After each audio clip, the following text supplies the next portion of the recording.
नमस्कार. आपल्या सर्वांना स्वातंत्र्य दिनाच्या खूप खूप शुभेच्छा. 15 ऑगस्ट आल्यानंतर आपल्याला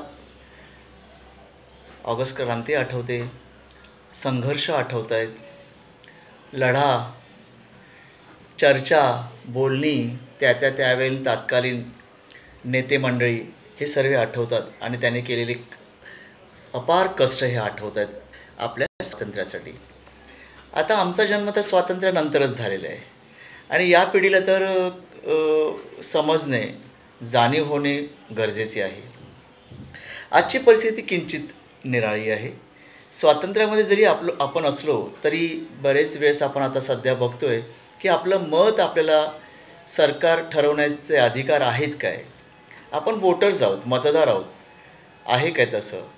हल्ली आपण इलेक्शन कमिशन, निर्वाचन आयोग ज्याला आपण म्हटलं जातं किंवा निवडणूक आयोग, हे इलेक्शन कमिशन आहे, त्यांची पारदर्शकता कुठे दिसत नाही आहे.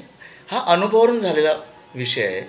म्हणजे हा स्वतःवर घडलेला अशातला भाग नाही, पण सर्वसाधारणपणे आपण जे पाहतो आहे त्या संदर्भातलं आहे. आत्ताच गेल्या वर्षी निवडणुका झाल्या विधानसभेच्या, तद अगोदर लोकसभेच्या झाल्या. तर विधानसभेच्या निवडणुकीचे जे काही निकाल लागलेले आहेत ते थोडेसे सर्वांनाच, मतदारांनासुद्धा, उमेदवारांनासुद्धा, राजकीय पक्षांनासुद्धा, त्याचबरोबर विचारवंतांना आणि पत्रकारांनासुद्धा हे आश्चर्य करण्याचे निकाल आहेत. आश्चर्यचकित करत आहेत हे. मग त्याच्यात असं जाणवतं की कुठेतरी पारदर्शकता कमी आहे की काय, हे जाणीव आहे, जाणीव.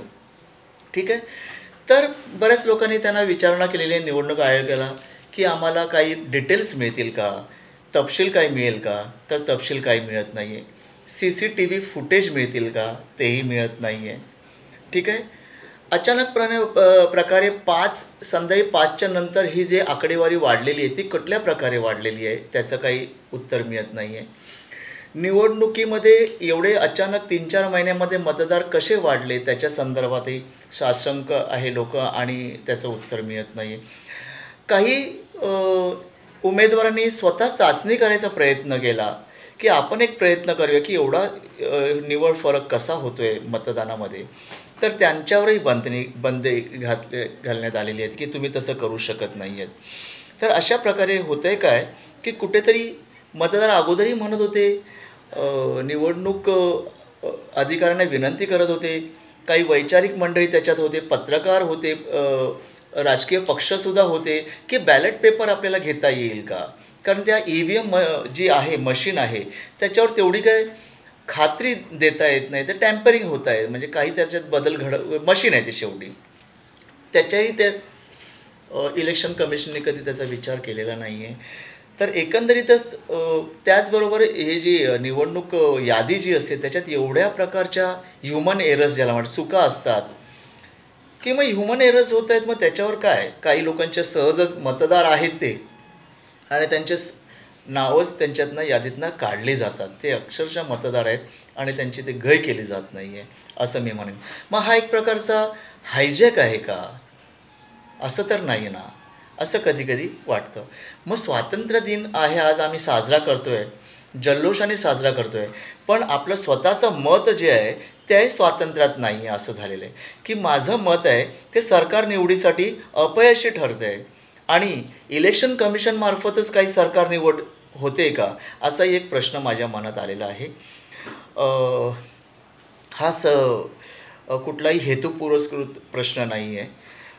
राजकीय पक्षांशी काय तेवढा विशेष काही आहे आणि कुठल्याही राजकीय पक्षाला फायदा होत असेल त्या सगळ्यांच्या संदर्भातलं हेच आहे की इलेक्शन कमिशनचं, आमची इच्छा आहे, ही एक इन्स्टिट्यूट आहे, ती पारदर्शक असायला पाहिजे. प्रत्येक मतदाराच्या प्रश्नाला ते उत्तर देणं त्यांचं दायित्व असायला पाहिजे. मला कधी काळी असंही वाटतं, आमचे भारतरत्न आणि माझे मित्र सचिन तेंडुलकर यांनी लोकशाहीसाठी त्या इलेक्शनच्या वेळेला, निवडणुकीच्या वेळेला प्रसार केलेला आहे की प्रत्येकाचा आपला हक्क मतदानाचा बजावायला पाहिजे. आज माझी इच्छा आहे की त्यांनी आता निवडणूक आयोगालासुद्धा विचारायला पाहिजे, जेव्हा एवढे प्रश्न येत आहेत तर त्याची उत्तरं तुम्ही का देत नाही आहे योग्य प्रकारे, ती पारदर्शकता, ट्रान्सपरन्सी का दाखवत नाही तुम्ही. मग मी कशाला एवढा प्रसार आणि प्रचार केला त्यावेळेला मतदानासाठी. तर हे सचिन तेंडुलकर यांचंही दायित्व आहे की विचारणं. कारण कसं आहे, आज सचिन तेंडुलकर यांचं एखाद्याच ब्रँड जे भारतरत्न आणि जगातले प्रख्यात क्रिकेटचे देवसुद्धा त्यांना म्हटलेलं आहे.